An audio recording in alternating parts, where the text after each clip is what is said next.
안녕하세요. 김호준입니다. 모른다. 아니다. 만난 적 없다.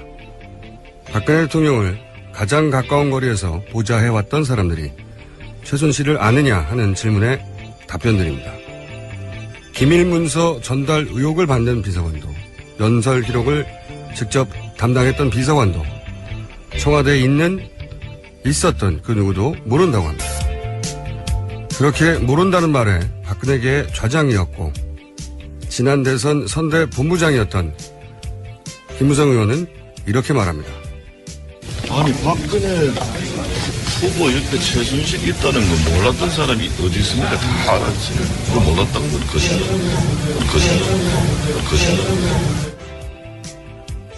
김무성 생각이었습니다. 네, 김무성 의원이 본의 아니게 제 방송에서 본인의 생각을 네. 강제로 전달당했습니다. 네.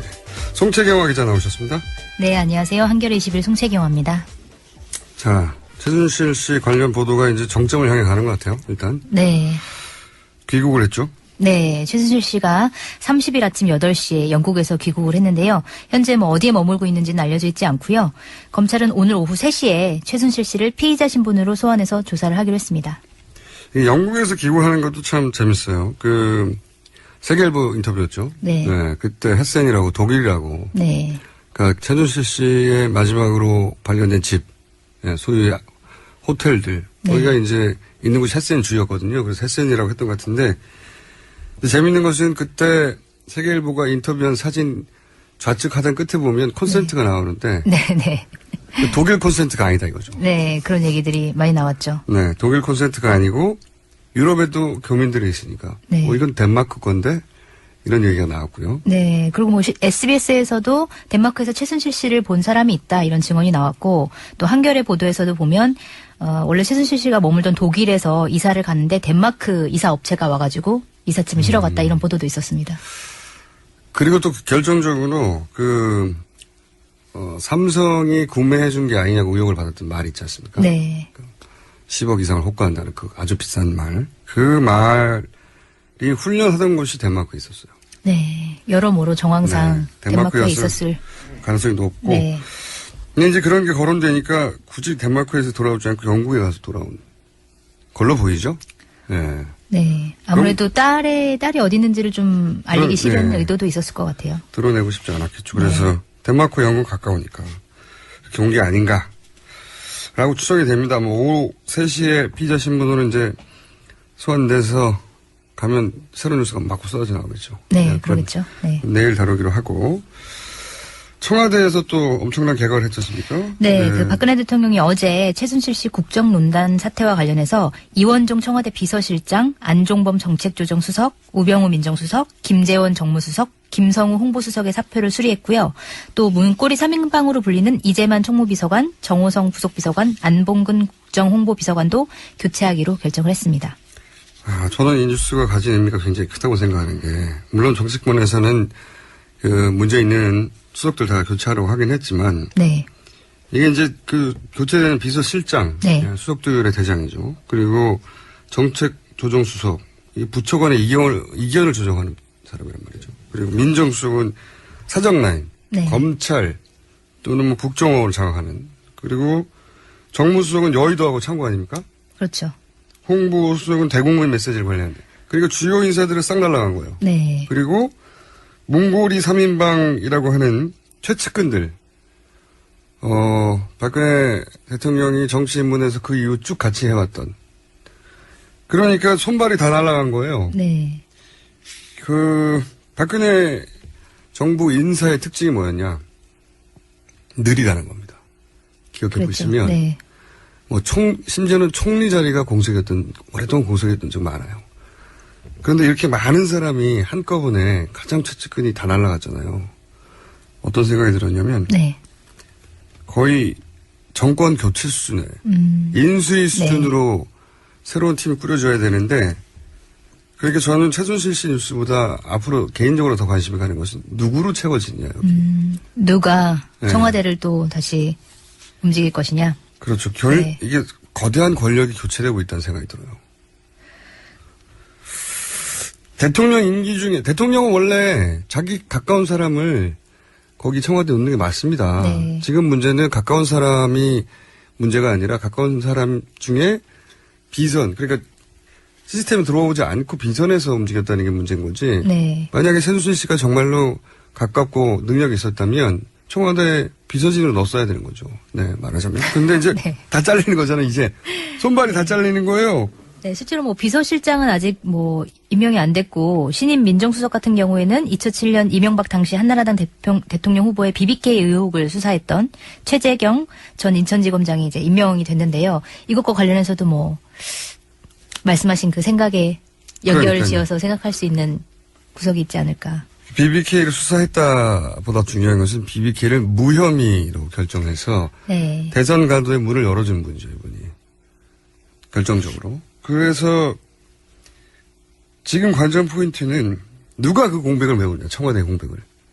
박근혜 대통령의 그동안 인력풀로 볼 때 단시간 내에 이런 주요 자리들을 채울 수가 없을 것 같은데. 그런데 가장 먼저 들어온 분이 최재경 민정수석인데 이분이 이제 BBK 때,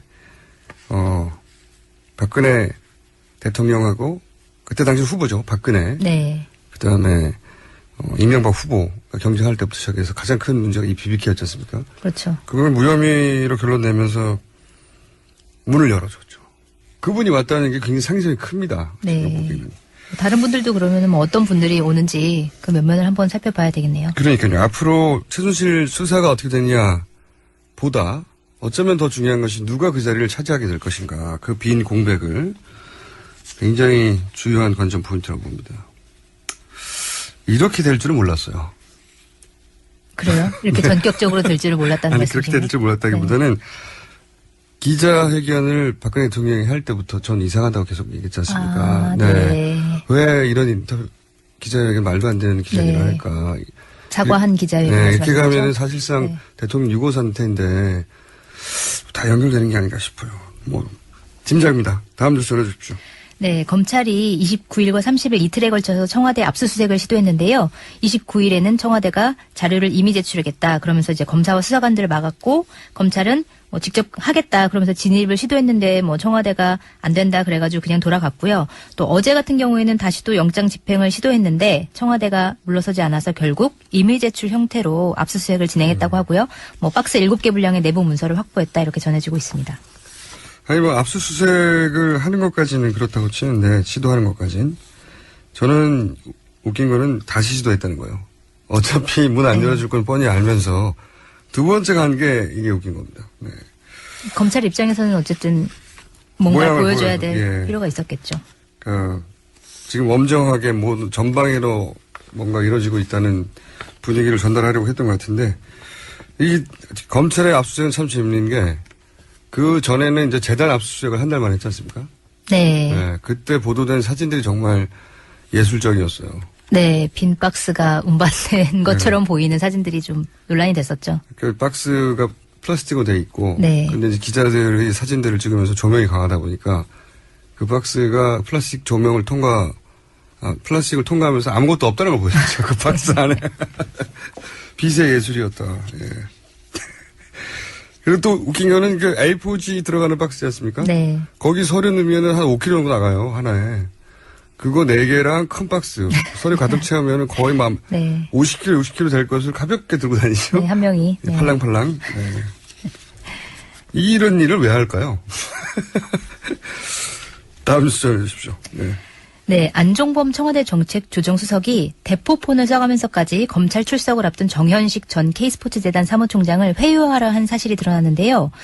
안종범 수석이 정 전 사무총장한테 보낸 문자를 보면, 그러니까 정 전 사무총장의 아내한테 보낸 문자 메시지를 보면, 사모님, 저는 경찰도 검찰 쪽도 기자도 아닙니다. 제가 정 총장님 도와드릴 수 있으니 꼭 연락 부탁드립니다. 네, 라는 내용의 이제 남겼고, 네, 문자를 남겼고, 그러니까 발신 번호를 대포폰의 번호로 남겼다는 거죠. 네. 그러니까 이게 이제 안종범 전이죠, 이제는 정책조정수석이 문자를 사무총장 측에 보냈는데 사무총장한테 보낸 게 아니라 네. 전 사무총장한테 보낸 게 아니라 그 사무총장의 아내에게 보냈다. 아내에게. 예, 직접 보내면 아마 그 문자는 이제 보고 있다고 생각했던 건지.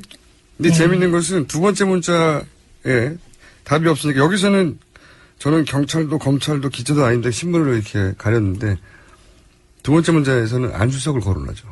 아니요. 그 26일 보낸 안수석이 직접 보낸 거에서는 자기가 안수석이다 이런 말을 하진 않는데 네. 그 전에 K스포츠 경영지원본부장이 또 아내한테 보낸 문자에는 안수석이 꼭 드려야 될 말씀이 있다고 하셔서 그렇군요. 네, 문자를 아마 연락이 갈 거다. 그다음에 또 안전한 번호라고 안수석이 얘기를 했으니 이 번호로 전화를 해봐라 뭐 이런 식으로 얘기를 했는데 그 번호가 이제 안수석이 보낸 문자 번호랑 똑같은 번호였던 거죠. 아, 그렇군요. 네. 여기서 이 문자를 보낸 분은 안수석의 신분을 숨기려고 무척 노력했는데 다른 분이 저들한테 안수석이라고 네. 말을 해버렸는데 그게 같은 번호였군요. 네. 뭔가 뭐랄까 좀 안쓰럽기도 하고요. 어떻게 네. 해보려고 하긴 하는데 왜냐하면 다 모른다고 했으니까요 지금. 네, 네. 그런데 이제 이분들 K 스포츠 재단 전 사무총장 이런 분들이 이제 검찰에 출두하기 시작하니까 네. 다급해진 것 같죠? 네. 그리고 뭐, 그래서 검찰 조사를 받을 때 뭐 어떻게 해라라는 지침을 전달하려고 그런 거 아니냐라는 이제 의혹이 나오고 있고, 그 다음에 그것뿐만이 아니라 뭐 조직적으로 짜맞추기 의혹이 일어나고 있는데요. 지금 검찰 압수수색에 앞서서 K스포츠 재단의 컴퓨터가 모두 교체되고, 최순실 씨 소유 회사의 이메일 계정도 전면적으로 폐쇄된 걸로 드러났고요. 그다음에 뭐 이제 그래서 안종범 수석도 마찬가지고 청와대가 검찰 수사를 무력화하려는 거 아니냐 이런 이제 의혹이 나오고 있는 상황입니다. 아니 뭐 검찰이 정말 의지가 있었으면 진작에 압수수색했겠죠. 예. 컴퓨터 안에 보통 모든 자료들이 있기 마련인데 네. 하루면은 컴퓨터는 다 바꿔버리거든요. 다 바꾼 충분한 한 달이라는 시간을 주고 나서 가서 무슨 의미가 있겠습니까 이게 사실. 검찰을 탓해야 될 일인 것 같고. 검찰이 그동안 안 움직이다가 그러면 거꾸로 갑자기 움직이기 시작한 것도 그러면 오케이 사인이 어디서 와서 그런 거 아니냐 이렇게 추정하는 게 합리적인 거죠. 못했던 것도 이유가 있었던 거고 하는 것도 이유가 있는 거다. 그렇게 생각이 드는데 최순실 씨 뉴스는 더 있죠? 네, 더 있는데요. 그 최순실 씨가 30일 귀국하기 전에 독일에서 현지 법률 대리인을 통해서 WK라는 회사가 있었죠. 이 회사에 대한 증거 인멸을 시도한 정황이 또 포착됐는데요. 지금 WK는 명의상 대표가 박아무개 씨로 돼 있는데 이 대표한테 이제 갖고 있는 모든 회사 관련 서류를 돌려달라. 개인 보관한 자료들은 전량 파기하라 이렇게 얘기를 했고 그렇게 하지 않을 경우에는 뭐 형사소송, 민사소송, 뭐 기밀 누설에 따른 철저한 손해배상 책임 이런 것들을 묻겠다라는 의도를 전달했다 이런 보도가 나왔습니다. 그렇군요. 그런데 그 대리인이 그 말을 들을지는 모르겠네요. 네, 그건 두고 이제는, 봐야겠죠. 네. 이제는. 그러니까 이제 그때는 대리인 관계였지만 지금은 본인도 공동정범이 될 수도 있는 상황이니까 파기를 거꾸로 안 하겠죠. 네, 증거로 가지고 있을 수 있겠죠. 그러니까요. 여하간 그랬다고 하는 거죠. 지금 파기하라고. 네, 파기하라고 요청을 했다. 이런 내용이고요. 뭐 또 다른 뉴스를 전해드리면 박근혜 대통령이 미르재단과 K스포츠 재단과 관련해서 최순실 씨로부터 직접 보고를 받으면서 재단 사업을 챙겨왔다. 이런 증언이 나온 건데요. 고영태 씨 얼마 전에 이제 검찰 조사받은 고영태 씨의 지인이 이제 언론에서 인터뷰를 한 건데, 최 씨가 두 재단 일을 챙기면서 박근혜 대통령에게 재단 운영과 관련된 내용을 보고했고, 보고서도 보내는 것을 봤다라는 겁니다. 고영태 씨가 받고 자기가 본 내용을 자기 지인한테 얘기를 한 건데요. 또 뭐 고 씨는 검찰 조사를 받으면서 이런 내용을 다 진술을 했고, 그다음에 고 씨가 평소에도 최순실 씨가 박근혜 대통령과 여러 차례 통화하면서 보고하는 것을 봤고 특히 두 재단과 관련된 일은 최순실 씨가 각 재단에 심어놓은 측근과 사무총장 등에게서 추진 사항을 취합한 뒤에 대통령에게 수시로 보고했다. 이런 얘기를 했다라고 합니다. 네. 이 고영태 씨가 사실은 이 국면을 여기까지 몰고 오는데 굉장히 결정적인 역할을 했죠. 네. 네. 이 언론에서는 호스트가의 이제 출신이다라고 하는데 그건 저는 문제가 아니라고 봐요. 뭐 그런 직업을 가졌다가 훌륭한 일을 할 수도 있죠. 근데 이제 이분이 본 게 많은 거죠, 지금. 가장 먼저 연설문 고치기를 좋아한다는 말도 이분한테서 나온 네, 것이고. 처음 나왔죠. 네. 그리고 박근혜 대통령이 들고 다니는 가방도 네, 이분 업체 만든 만든 회사에서 것이고. 네, 만들었고요.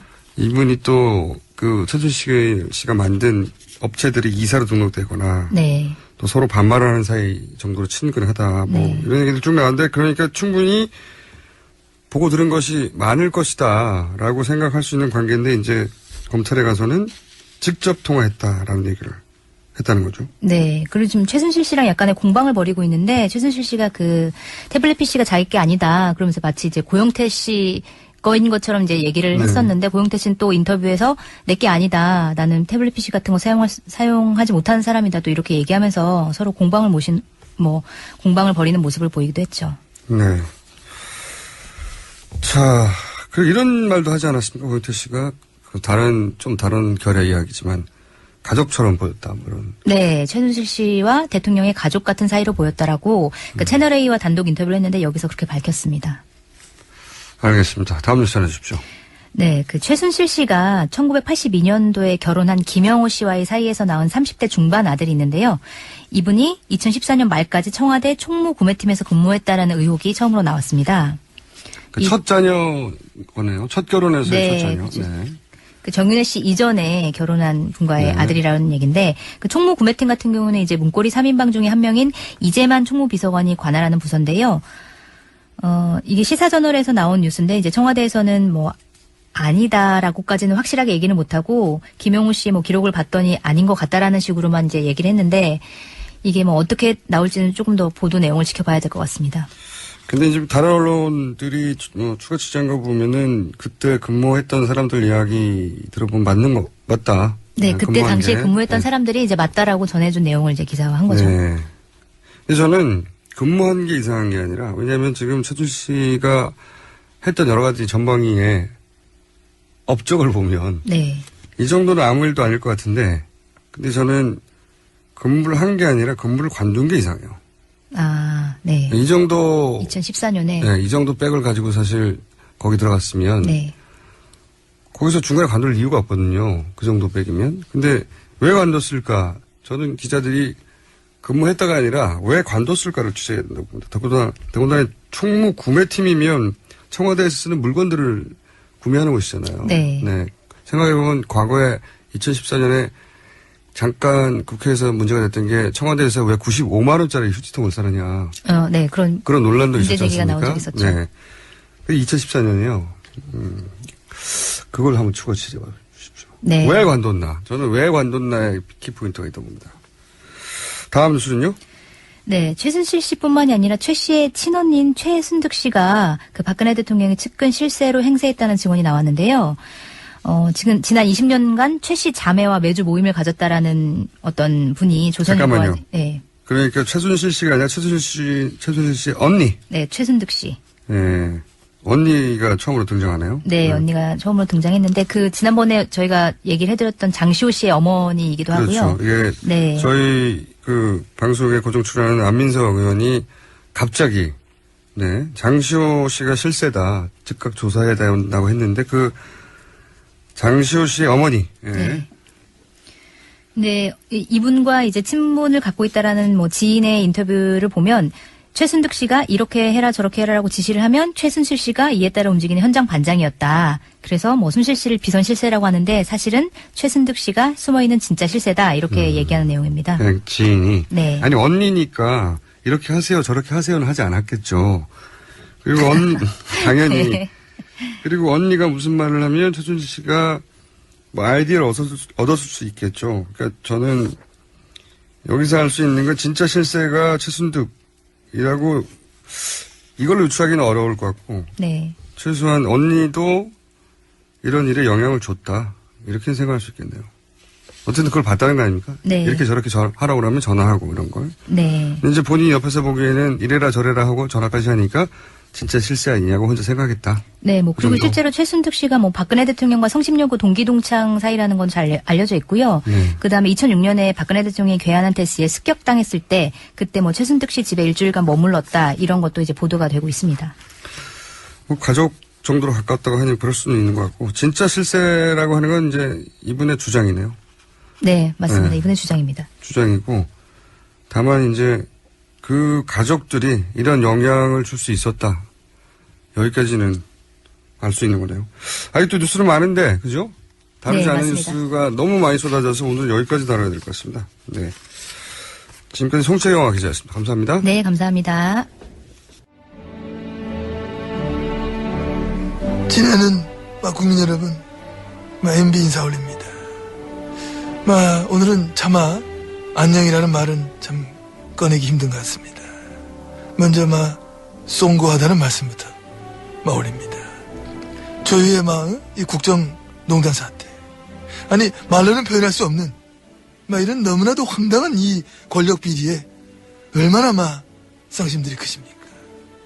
저 또한 국민의 한 사람으로서, 또한 전직 VIP로서 이 느끼는 실망과 자괴감, 도저히 참 말로써 표현을 다 할 수가 없다.